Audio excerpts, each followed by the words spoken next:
Aleluia. Ele certinho, pastor Ricardo, que vai trazer a palavra. Amém. Aplauda ao Senhor esta noite, em nome de Jesus. Amém.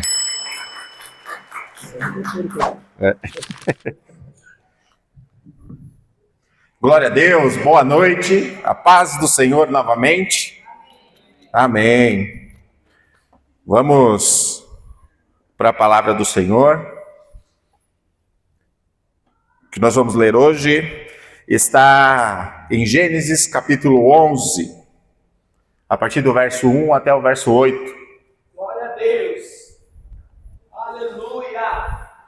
Inclusive tem um tema, a ministração de hoje, para a gente se apoiar e compreender um pouco mais o que Deus quer falar. O tema é: você constrói torre ou você constrói altar? E nós vamos entender o que é uma torre e o que é um altar na nossa vida. E o texto que a gente vai ler, a partir do verso 1 do capítulo 11 de Gênesis, diz assim: no mundo todo havia apenas uma língua, um só modo de falar. Saindo os homens do Oriente, encontraram uma planície em Sinear, e ali se fixaram. Disseram uns aos outros: vamos fazer tijolos e queimá-los bem. Usavam tijolos em lugar de pedras e piche em vez de argamassa. Depois disseram: vamos construir uma cidade com uma torre que alcance os céus, assim nosso nome será famoso e não seremos espalhados pela face da terra. O Senhor desceu para ver a cidade e a torre que os homens estavam construindo. E disse o Senhor: eles são um só povo e falam uma só língua. E começaram a construir isso. Em breve, nada poderá impedir o que planejam fazer. Venham, desçamos e confundamos a língua que falam, para que não entendam mais uns aos outros.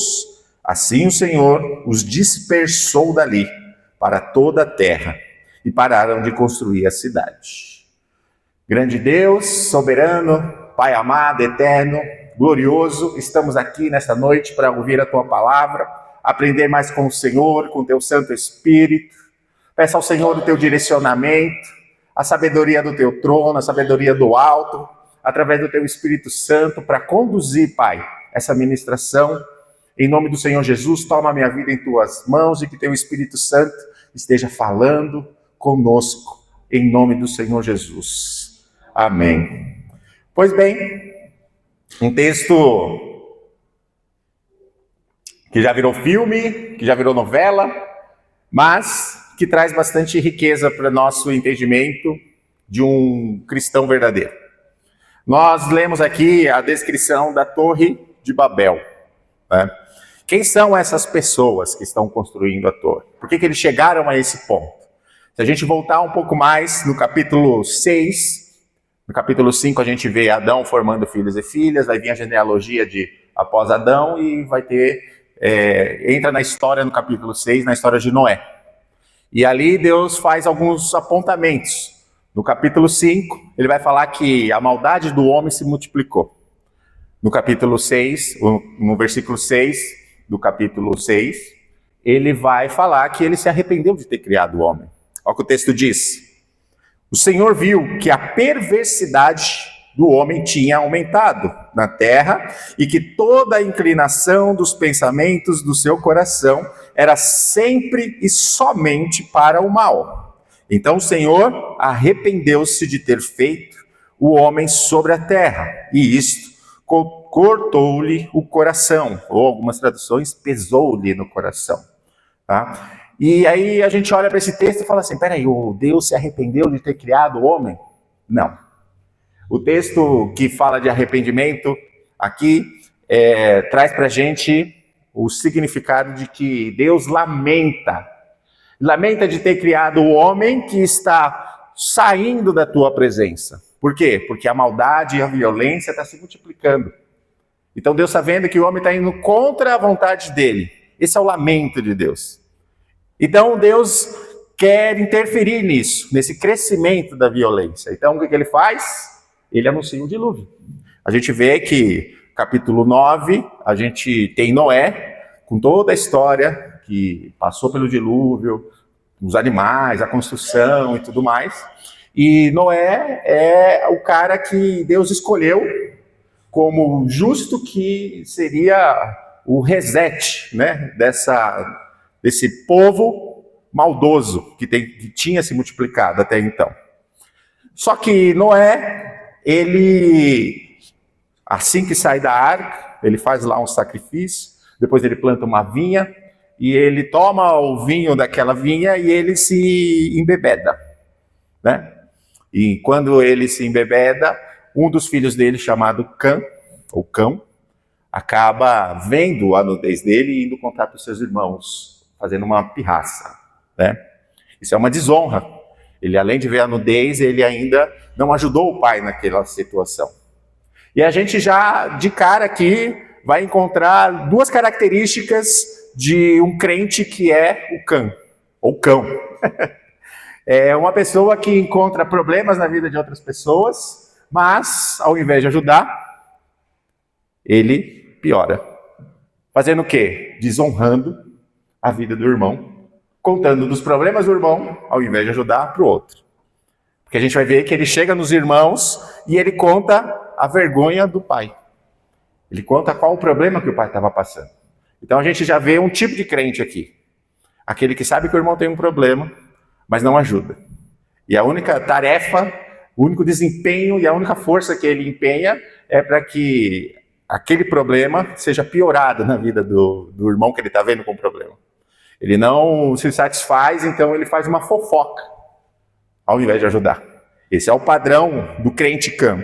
Mas logo a gente vai ver o padrão do crente cristão, né? Que é o Sem e o Jafé. Que quando encontram um irmão com problema, eles viram o rosto para o problema, porque eles não se importam com aquilo. Então eles querem de alguma forma ajudar, sem pontuar qual é o problema que a pessoa está passando. Então ele olha para a pessoa, ele olha para o problema, mas ele se desvia do problema. Ele conhece o problema, mas ele arruma uma solução para aquele irmão. E a gente está vendo aqui Sem e Jafé fazendo exatamente isso. Cristãos que ajudam os irmãos que estão passando por algum problema, ao invés de ser um cão que fica criando mais problemas naqueles que precisam de ajuda. Então a gente está vendo numa família duas características.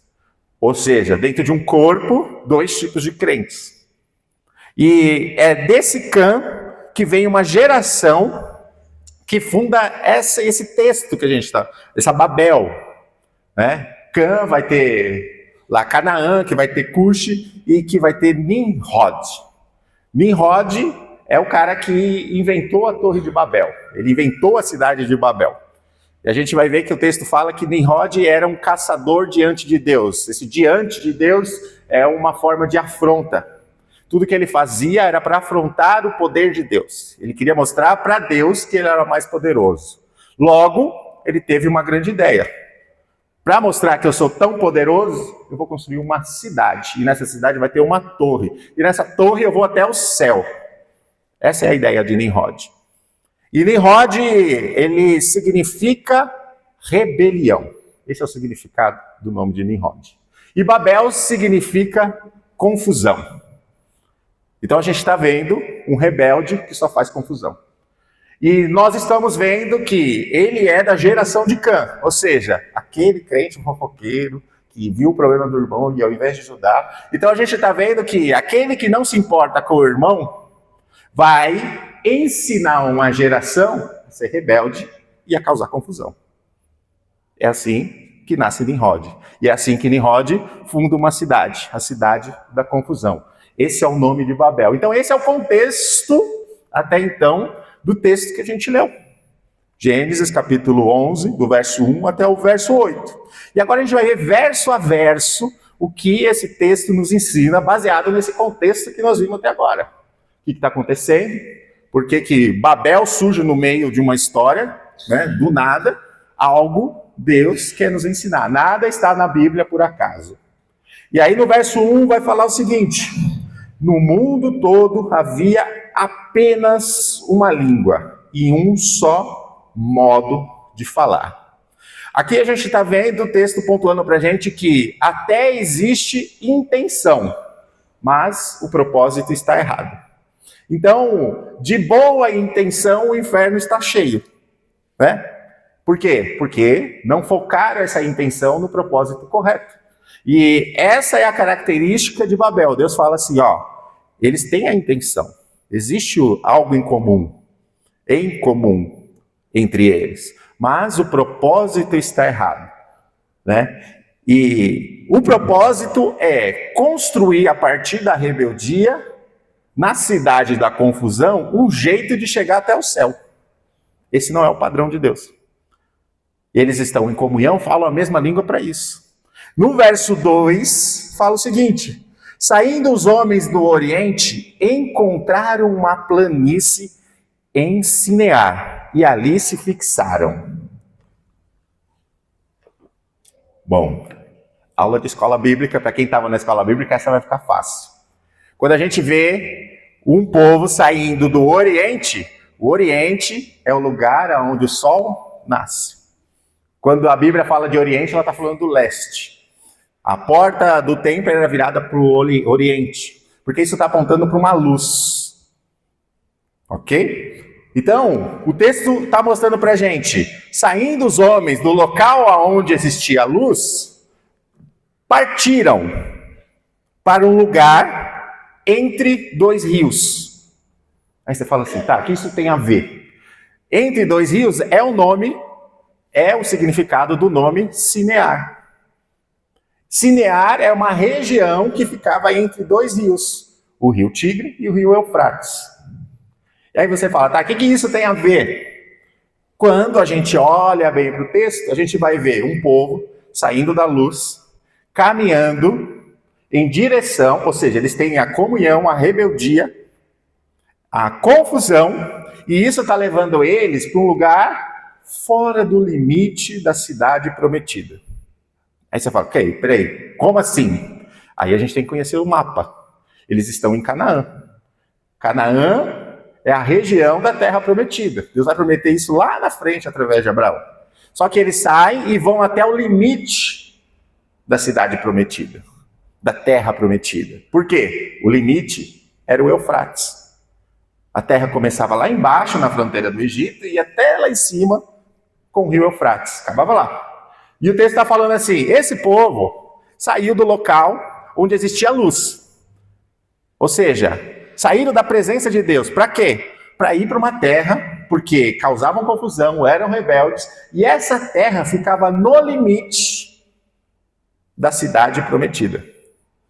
E o que é esse limite? Tem comunhão que às vezes a gente faz com pessoas rebeldes e pessoas que muitas vezes causam confusão, que até parece uma comunhão dentro de uma cidade prometida, mas na verdade estão do lado de fora. Tem comunhão falsa que nos leva ao limite da cidade, mas não dentro dela. Tem coisas que vão parecer, que vão mostrar para você que é um local de salvação, mas na verdade está no limite do lado de fora. Está perto, só é o propósito errado. Saindo da luz, te levando para o limite, para fora da cidade prometida, na terra da confusão, Sinear. E o verso 3 vai dizer o seguinte: disseram uns aos outros, vamos fazer tijolos e queimá-los bem. Usavam tijolos em lugar de pedras e piche, em vez de argamassa. Ou algumas traduções, betume, ao invés de argamassa. E a gente precisa olhar aqui porque existe um padrão na construção dessa torre, dentro de uma cidade da confusão, onde o rebelde constrói pela sua própria vontade um jeito de chegar até o céu. Mas, na verdade, esse jeito está levando ele para fora da cidade prometida. E existe um padrão. E o padrão é fazer tijolos, queimá-los bem e juntar com piche. Primeiro coisa que a gente pode entender aqui. Tijolo é feito de barro. Barro e palha. E ele foi queimado no fogo. Isso está mostrando para a gente o quê? Carnalidade. Ué, o que tem barro a ver com carnalidade? Adão foi criado do pó da terra. Adão é barro. E barro fala de carnalidade. Então, pense bem no que está acontecendo aqui.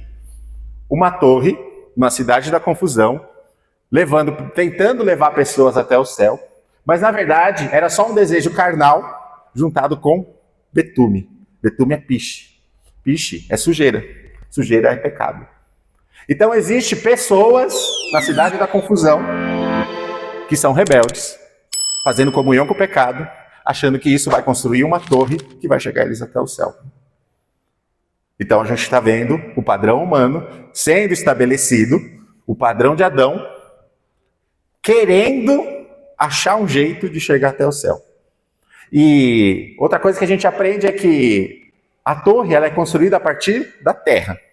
E a vontade de Deus é a partir do céu.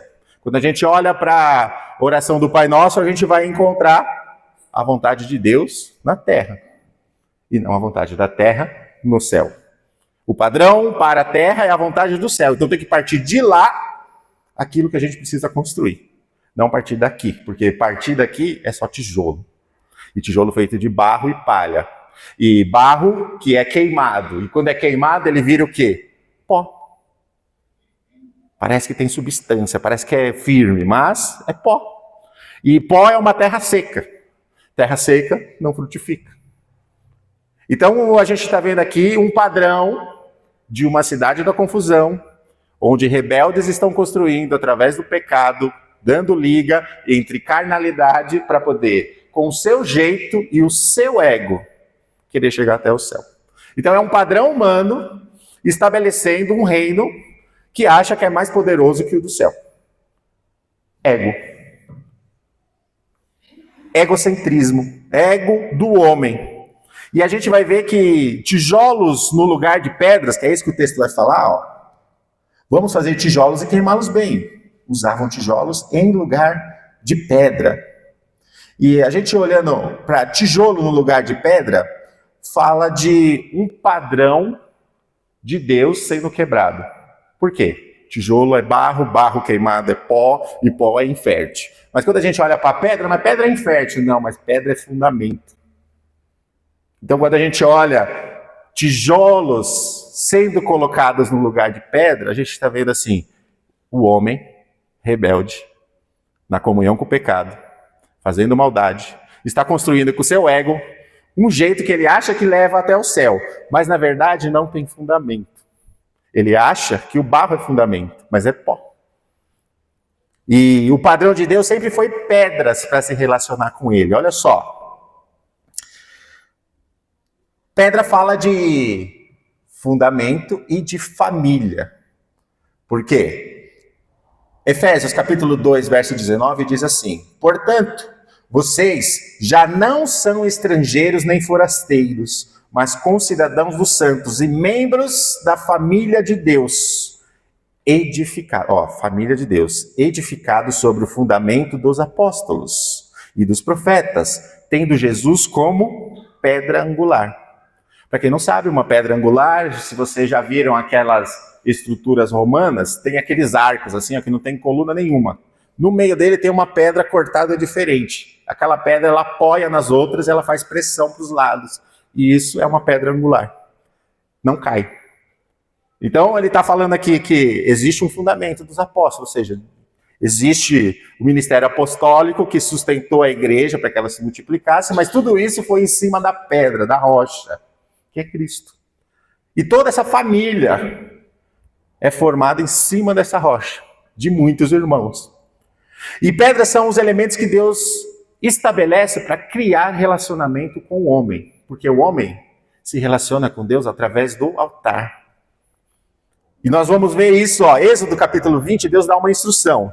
Se me fizerem um altar de pedras, não o façam com pedras lavradas, porque o uso de ferramentas o profanaria.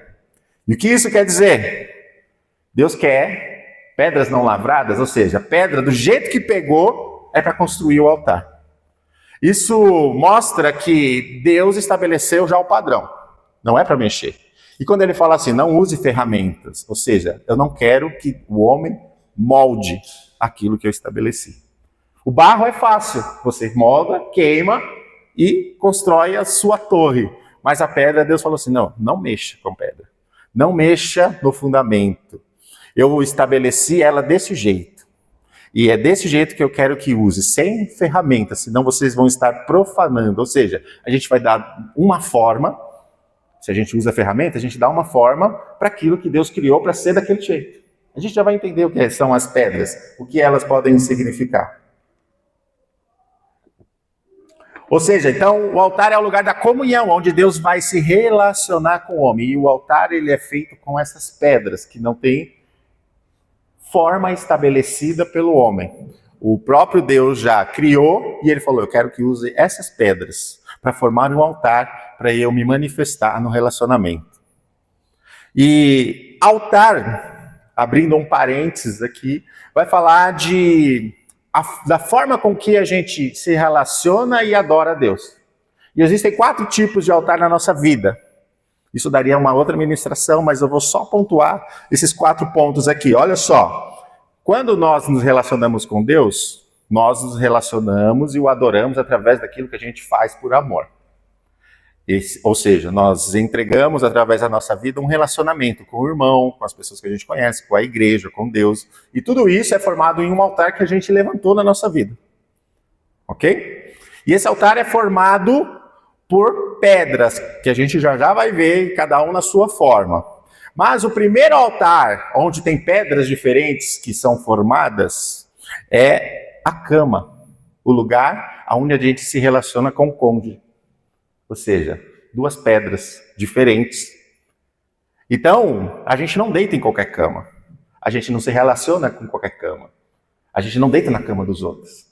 Porque a cama é o lugar de altar, onde você se relaciona com o cônjuge como você se relaciona com Deus. Porque Efésios vai mostrar que o relacionamento do homem e da mulher é como o de Cristo com a igreja. Então o primeiro altar que a gente levanta é a nossa cama.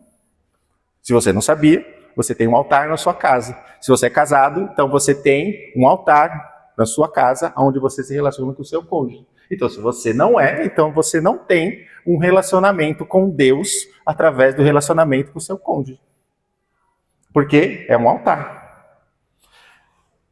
O segundo lugar é o trabalho. Trabalho é o altar que a gente levanta para se relacionar com as pessoas, amando-as e servindo-as, assim como a gente serve a Deus. Porque quando a gente serve o próximo, a gente serve a Deus, porque Jesus vai falar isso. Quando me deste de comer, quando me deste de beber, né? Quando a gente deu de comer, quando a gente deu de beber, Jesus fala assim, quando você faz ao outro, você faz para mim. Então o trabalho, lá onde você recebe dinheiro para poder fazer e servir, é um altar, onde é gerado um relacionamento com pessoas. Isso te traz benefícios. E é interessante a gente pensar, porque você não dorme no altar.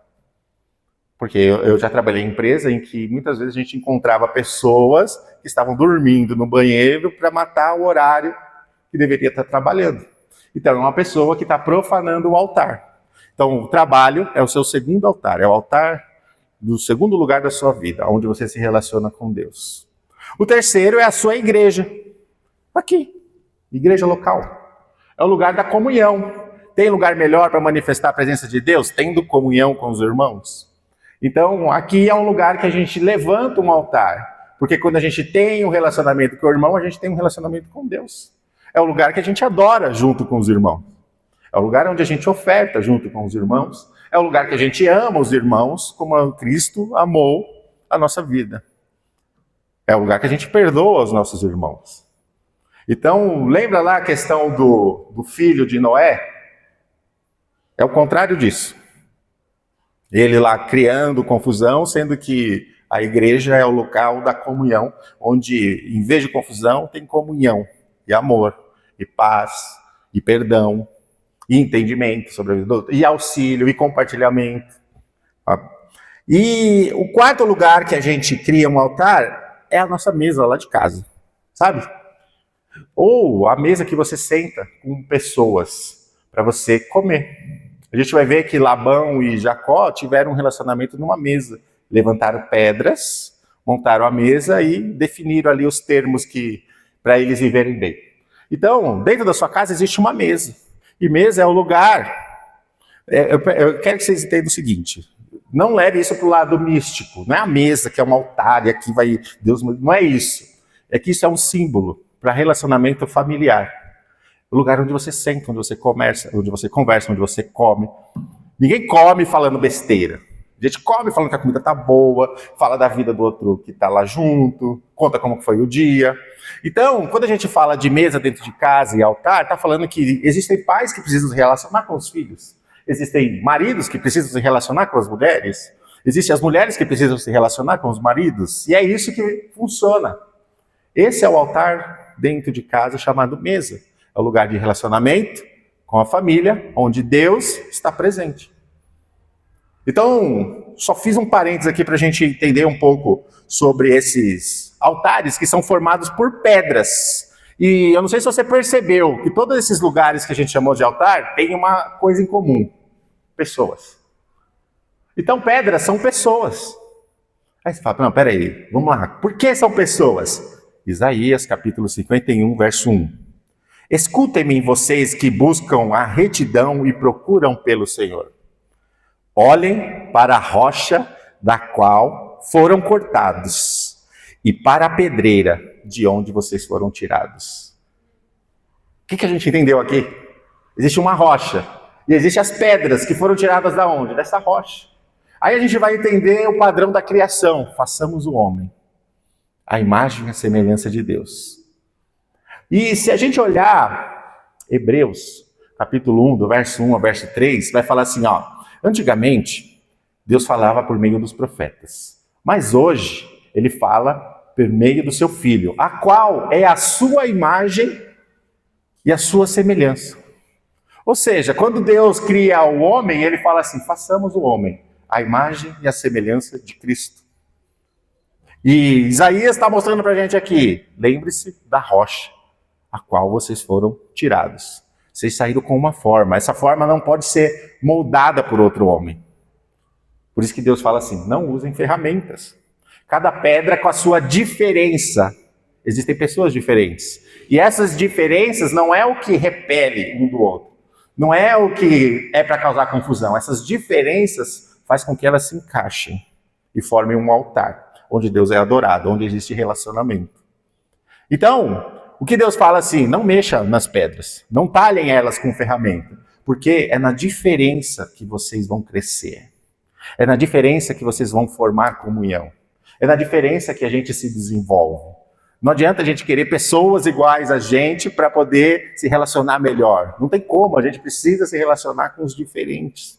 Então, é um padrão que Deus estabelece de entendimento, a qual a gente compreende a diferença do outro e a gente se relaciona a partir dessa diferença.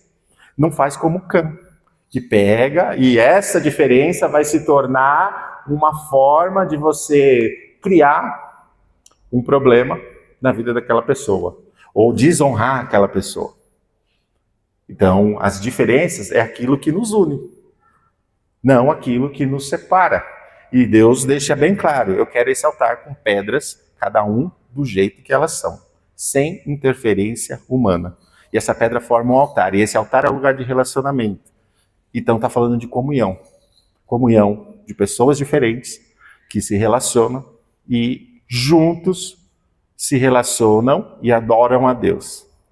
Existe relacionamento entre irmãos. E esse relacionamento está exaltando e revelando o caráter de Deus.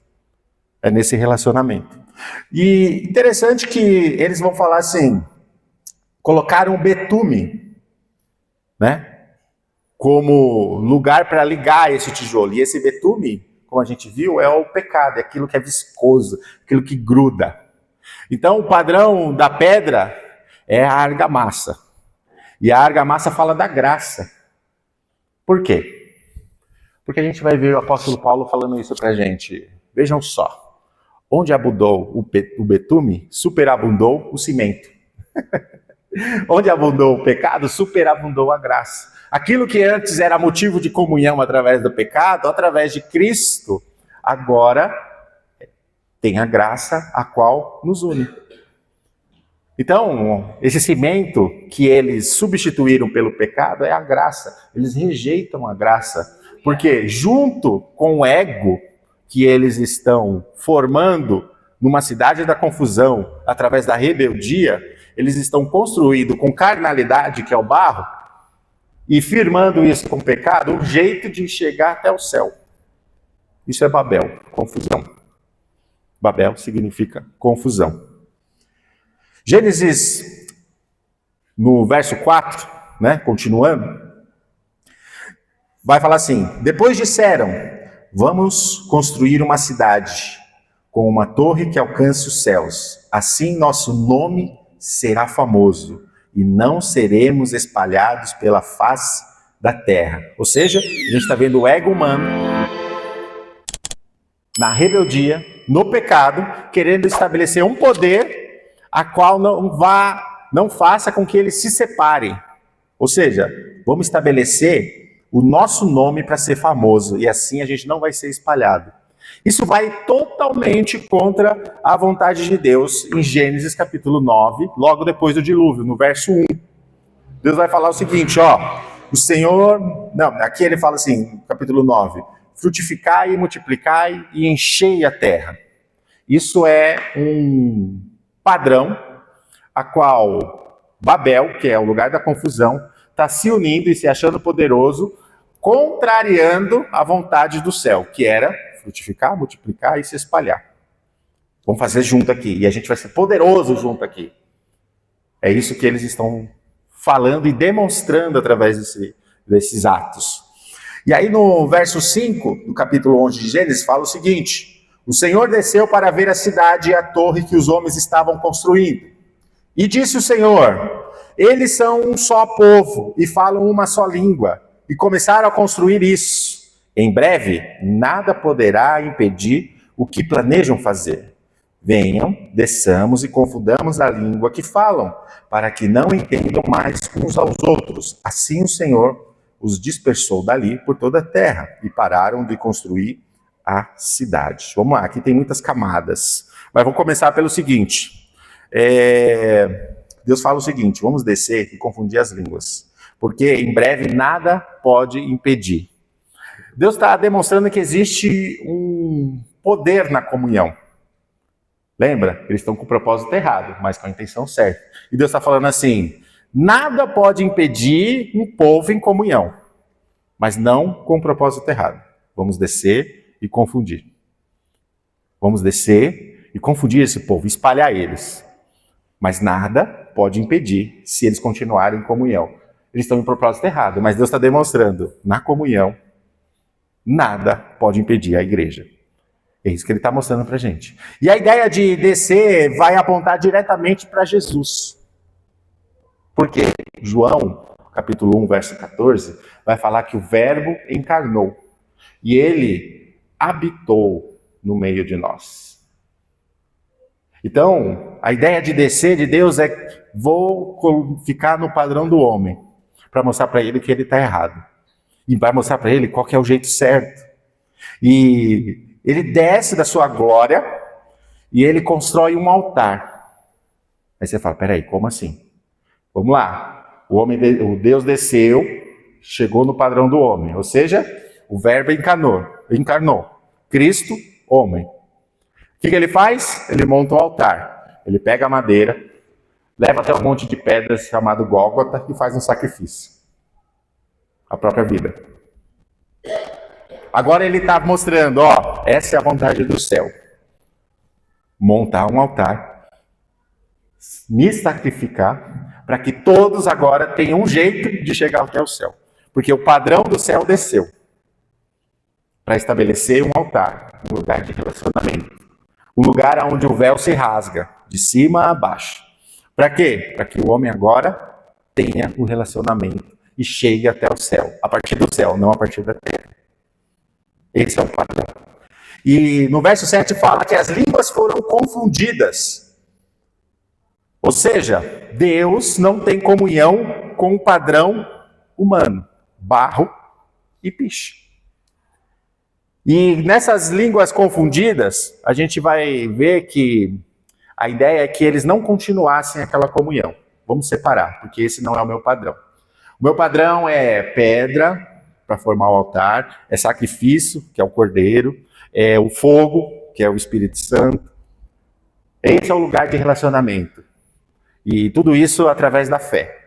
É esse tipo de relacionamento que eu preciso. Não quero que eles se juntem, vou espalhar.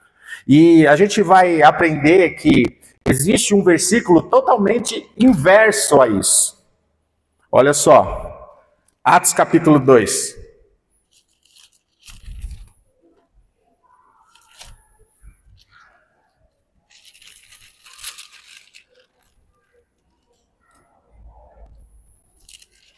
Vai falar assim: cumprindo-se o dia de Pentecoste, estavam todos reunidos no mesmo lugar. Olha o padrão da Babel, todo mundo reunido num lugar só para chegar até o céu, mas no Pentecoste não. Porque o sacrifício foi feito, o altar já foi montado. Isso aconteceu lá em João, capítulo 19, a gente vai ver que o sacrifício já aconteceu. No capítulo 1 de Atos, antes aqui, no verso 4, ele vai falar assim, ó: ficai em Jerusalém para que do alto sejais revestidos de poder. Vejam só, lá em Gênesis, Deus desce e fala assim, não quero esse tipo de comunhão. Por quê? Cidade da confusão. Mas lá em Atos, ficai agora em comunhão. Aonde? Na cidade da paz. Porque o padrão não é a cidade da confusão, é Jerusalém. Jerusalém significa cidade da paz. Então, na cidade da paz, ficai, até vocês receberem o que vem do alto, não o que vem de baixo para cima. Fiquem aí. Aí, Atos 2, cumprindo-se o dia de Pentecostes, estavam todos reunidos no mesmo lugar, comunhão. Atos 2, verso 44, vai falar que eles tinham tudo em comum. Olha só, todos os que criam estavam juntos e tinham tudo em comum. Parece Babel.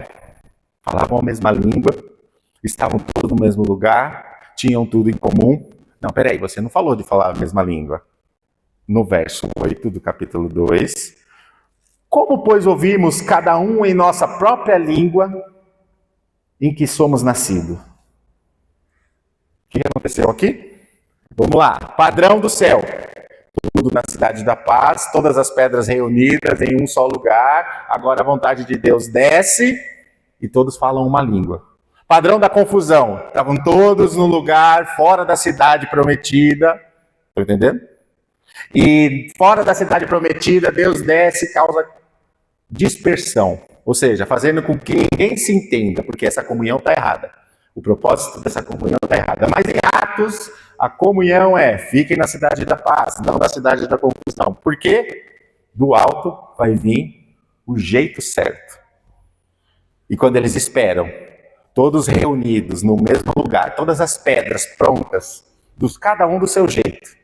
Eles estavam todos reunidos lá. Desce o padrão do céu. E todos viram como, olha só, pedras, altar e fogo. Relacionamento. Ou seja, todos eles formando agora uma família, porque o Espírito Santo sela os filhos. Agora, todas as pedras que são aquela família, que são partes de uma rocha, que é o fundamento de uma família de Deus, estão na cidade da paz, reunidos e receberam o padrão do céu para poder viver em comunhão. Porque o Espírito Santo é o Espírito da comunhão. Não é assim que a gente dá a bênção apostólica? A graça do nosso Deus, o amor do nosso Deus, a graça do Senhor Jesus e a comunhão do Espírito Santo. Porque o Espírito é o Espírito da comunhão. Por que Deus não quis Babel? Intenção certa, com propósito errado. Pessoas reunidas, carnais, querendo fazer coisas que desagradam a Deus. Com seu próprio ego, querendo chegar até o céu. Padrão de Deus. Todos reunidos, pedras, em um único lugar, na cidade da paz, não na cidade da confusão. E a vontade de Deus desce sobre a vida deles. E todas aquelas pedras juntas em um altar com fogo, o sacrifício já foi feito, formam uma comunhão, agora do jeito certo. E o detalhe, tinham todos em comum. E todos falavam a mesma língua. E todos ouviam do mesmo jeito. Esse é o padrão de Deus, da família, da pedra, do altar, do relacionamento e da comunhão. Mas tem um detalhe para a gente encerrar. Verso 8 fala assim, isso é um problema. Assim o Senhor os dispersou dali por toda a terra e pararam de construir a cidade. Eu não sei se vocês perceberam aqui. E tem uma informação que engana a gente. Eu aposto que você já ouviu que Deus destruiu a Torre de Babel. Mas o texto não fala. Se você olhar bem, pararam de construir a cidade, não a torre. Por que Deus deixou claro aqui? Porque a cidade é a comunhão. A comunhão do ego, a comunhão do pecado. Isso Deus desfez na cruz. Mas o homem muitas vezes insiste em continuar construindo torre. Ele rejeita a presença do Espírito Santo, que é o Espírito da comunhão. E no seu próprio ego, na sua própria vontade, continua construindo torres. E o que a gente aprende com tudo isso, para a gente encerrar agora? Deus não quer torres, porque torre é ego, torre é barro, torre é carnal. Torre é a vontade do homem, e o jeito que ele acha, sabe aquele negócio assim? Isso nada a ver. É o jeito que ele acha, que fazendo do jeito que ele faz, rejeitando qual é a vontade de Deus, ele vai chegar até o céu. Mas o padrão do céu é altar, Espírito Santo, sacrifício, que é o Cordeiro, comunhão, e todos reunidos com algo em comum e falando a mesma língua, auxiliando um ao outro, compartilhando tudo aquilo que receberam, tudo aquilo que receberam de Cristo. São as características, o caráter, a formação de um coração transformado. Não mais no ego, mas agora na vontade do céu. Amém? Deus abençoe a todos, que essa palavra fique no seu coração e seja aplicável quando você vê. Estou sendo egoísta? Estou sendo altivo? Estou sendo um cã? Em vez de compartilhar, eu estou criando uma desonra para o irmão? Não, meu padrão é o padrão das pedras, onde tem fogo do Espírito Santo, que é a comunhão, onde o Cordeiro já foi sacrificado, onde o amor, a graça é aquilo que nos une.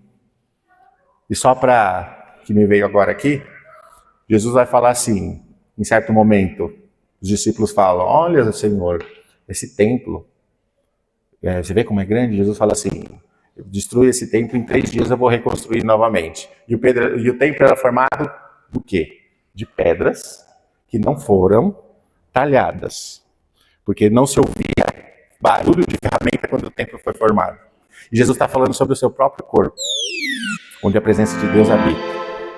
E se Jesus carrega a presença de Deus, e nós somos membros do seu corpo, então nós somos essas pedras que formam esse templo.